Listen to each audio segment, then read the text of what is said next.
साथियों, लगातार ईवीएम के मुद्दे पर पूरे देश में आंदोलन होता है।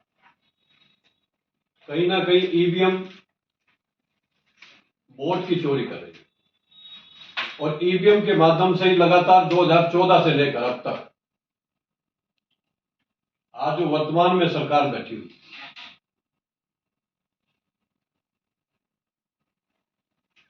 वो ईवीएम के माध्यम से लगातार 14 से लेकर और 24 आने तक कहीं ना कहीं ईवीएम का बहुत बड़ा रोल है, क्योंकि जिस देश ने ईवीएम को बनाया था उस देश ने भी ईवीएम पर विश्वास नहीं किया और उस ईवीएम को बंद किया। लेकिन जब से इस देश में ईवीएम आई है तब से हमारे देश के लोगों की, खासकर बहुजन के लोगों की वोट की चोरी हो रही। देखिए, 14 से लेकर और 24 का चुनाव आने जा रहा है। आप चाहे वो छोटा चुनाव ले लीजिए, चाहे विधानसभा का ले लीजिए, चाहे लोकसभा का चुनाव ले लीजिए, जो लाखों सरकारी कर्मचारियों द्वारा ब्लैक पेपर से वोटिंग होती है, जो ईवीएम खुलने से पहले उसकी गिनती होती है, 14 से लेकर 23 तक, उसमें ये सरकार हारी है और विपक्ष की पार्टियां ब्लैक पेपर में जीती है। लेकिन जैसे देखिए, हर बार ये सरकार एक चुनाव से पहले आंकड़ा दे देती है 300 पार, अब की बार 400 पार का नारा दे दिया। तो मैं सरकार से और देश के प्रधानमंत्री से पूछना चाहता हूं कि आपको कैसे पता कि हम 400 पार जाएंगे? क्योंकि देश के अंदर तो बेरोजगारी, महंगाई, किसान, जवान सब रोड पर है, चारों तरफ बहुजनों के हक मारी हो रही है, चारों तरफ अत्याचार अन्याय हो रहा, लोग सड़कों पर उतरे हुए, लेकिन फिर भी आपको विश्वास नहीं। उनको विश्वास जनता पर नहीं है। उनके साथ 38 सहयोगी पार्टियां हैं, लेकिन 38 नहीं, उनके साथ 39 सहयोगी पार्टी है। उनकी सबसे बीजेपी के बाद अगर किसी का नाम आता है तो वो ईवीएम सहयोगी पार्टी, क्योंकि उनको पता है कि जनता वोट जहां दे, लेकिन हम ईवीएम के माध्यम से सेट कर और अब की बार भी 400 पार होकर फिर सरकार बना ली। आपने सुप्रीम कोर्ट का भी आदेश देखा होगा, वामन मेश्राम साहब के माध्यम से और अलग संगठनों के माध्यम से, जो सुप्रीम कोर्ट में, हाई कोर्ट में अपील की गई। सुप्रीम कोर्ट जो इस देश का सर्वोच्च न्यायालय है, उसने भी माना है कि ईवीएम में गड़बड़ी हो सकती है। चुनाव आयोग से बार बार मांग की जाती है कि आप हमें बुलाइए, हम आपको दिखाएंगे कैसे ईवीएम में गड़बड़ होती है। पहली बात तो चुनाव आयोग बुलाता नहीं, और जब भी किसी डेलीगेशन को बुलाया है और हमारे क्वालिफाइड इंजीनियर जिन्होंने ईवीएम को चुनाव आयोग से बाहर कई बार जंतर मंतर पर, कई बार अनेक मंचों पर उसको दिखाया है कैसे हैक होती है। जब चुनाव आयोग के कार्यालय में जाया जाता है तो चुनाव आयोग कहता कि ईवीएम को बिना हाथ लगाए इसको सेट करके दिखाओ। देखिए, बिना हाथ लगाए कैसे ईवीएम को हम सेट कर देंगे, कैसे उनको दिखाएंगे? तो कहीं ना कहीं चुनाव आयोग और न्यायपालिका भी आज इस सरकार की कठपुतली बनी हुई है और उन्हीं के निर्देश से वो चल रही है। फिर वो कहते हैं कैसे चोरी हो सकती है ईवीएम से।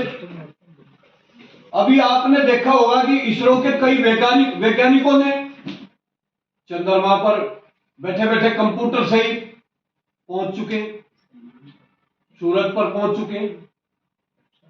हमारे फोन पर ही हमारे बैंक के अकाउंट खाली हो रहे। अनेकों उदाहरण हैं जो कंप्यूटर से छल किया जाता है और वो छल हो रहा है। और यही कारण है कि सरकार को इतना विश्वास है कि वो 400 पार का नारा देती है। जिस देश के अंदर 25 करोड़ मुस्लिम परिवार रहते हैं जो बहुजनों के, आज तक आपने 14 से पहले देखा होगा कि मुस्लिम सीटों पर 2-4 सीटों को छोड़कर कभी भी वहां पर दूसरी बिरादरी के लोग नहीं जीते। लेकिन 14 से लेकर अब तक पूरे देश की जो मुस्लिम सीटें उनमें 2-4 छोड़कर एक भी सीट पर आज तक कोई मुस्लिम लोकसभा में नहीं पहुंचा है। इसका क्या कारण है? एक तो इसका कारण यह लगता है कि देश के सभी लोग, सभी मुसलमान बीजेपी के साथ चले, लेकिन फिर शक जाता है कि जब हिंदू और मुसलमान का जहर घोला जा रहा तो मुसलमान कैसे बीजेपी के साथ चले? मुसलमान बीजेपी के साथ नहीं गया, बहुजन शोषित वंचित बीजेपी के साथ नहीं गए, लेकिन हमारी वोट की चोरी कर कर ईवीएम ने बीजेपी तक हमें पहुंचा दिया।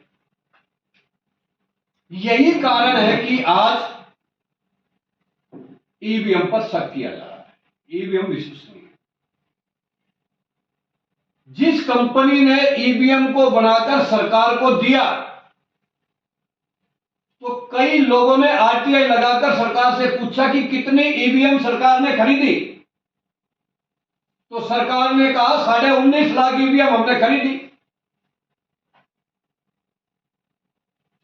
फिर हमने उस कंपनी पर आरटीआई लगाई तो कंपनी ने बताया कि सरकार को हमने 40 लाख मशीनें दी।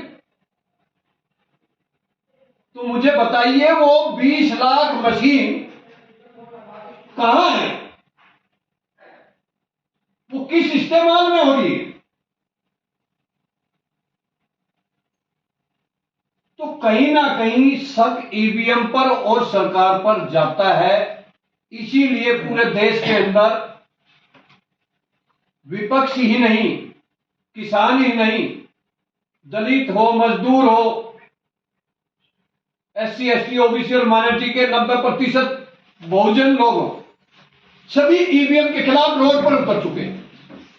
वो लगातार आंदोलन हो रहा है, वो सरकार नहीं सुन रही।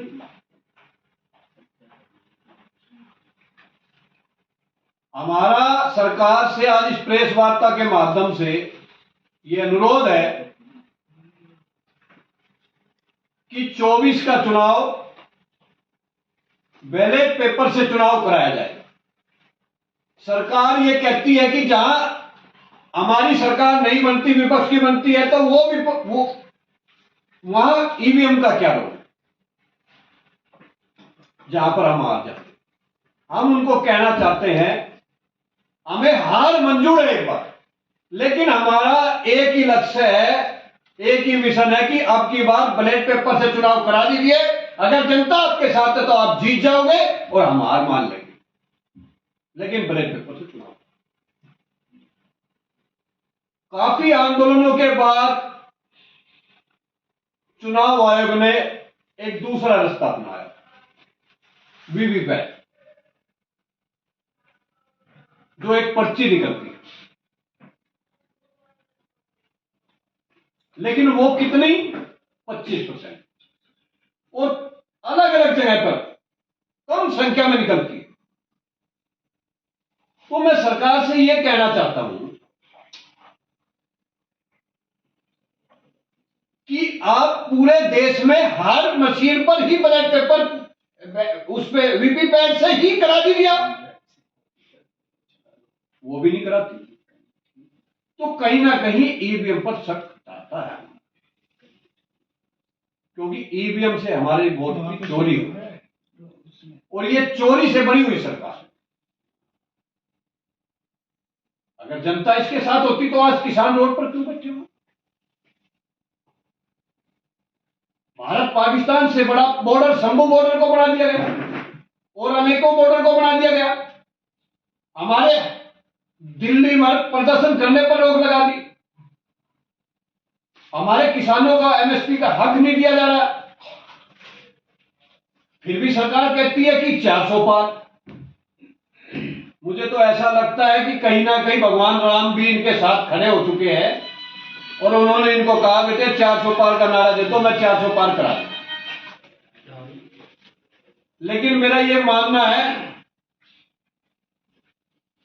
ना सहयोगी पार्टियों का साथ है ना राम का साथ है, लेकिन उस मशीन जिसको कहते हैं ईवीएम, उस ईवीएम का साथ इस देश की सरकार के साथ है, जो आज वर्तमान में बैठी हुई है, जो लगातार ईवीएम उस पर विश्वास करती है और वो ईवीएम पर विश्वास करता है और ये लगातार हर चुनाव में ईवीएम के साथ छल किया जा रहा है।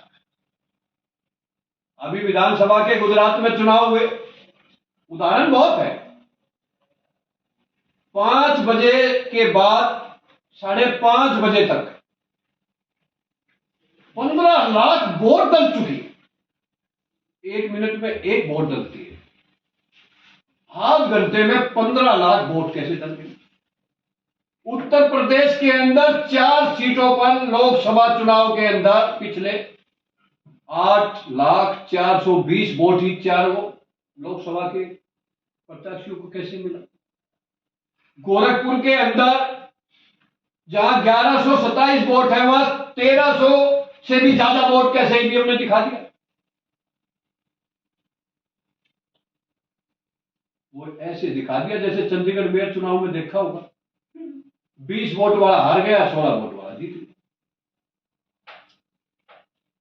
तो कहीं ना कहीं हर हथकंडा अपनाकर, चाहे वो ईडी का हो, चाहे सीबीआई का हो, चाहे न्यायालय का हो, चाहे वो पैसे का धनबल हो, और आखिरी में ईवीएम के साथ। तो मेरा आज इस प्रेस वार्ता मेरे सभी मीडिया साथियों से यही प्रार्थना है कि इस बात को देश की सरकार तक पहुंचाए कि आने वाले 2024 के लोकसभा चुनाव को बैलेट पेपर से चुनाव कराया जाए। अगर देश की जनता आपके साथ है तो आप जीत जाओगे, और अगर देश की जनता आपके साथ नहीं है तो जो ईमानदार सरकार है वो बनेगी और देश के सभी लोगों को साथ लेकर चलेगी। अगर ऐसा नहीं होता तो अब देश के 90% देशभक्त बहुजन समाज के वो रोड पर उतर चुके हैं। 25 फरवरी को भी दिल्ली के जंतर मंतर पर सभी संगठनों के माध्यम से ईवीएम के खिलाफ आंदोलन हो रहा है। पूरे देश में जगह जगह चल रहा है।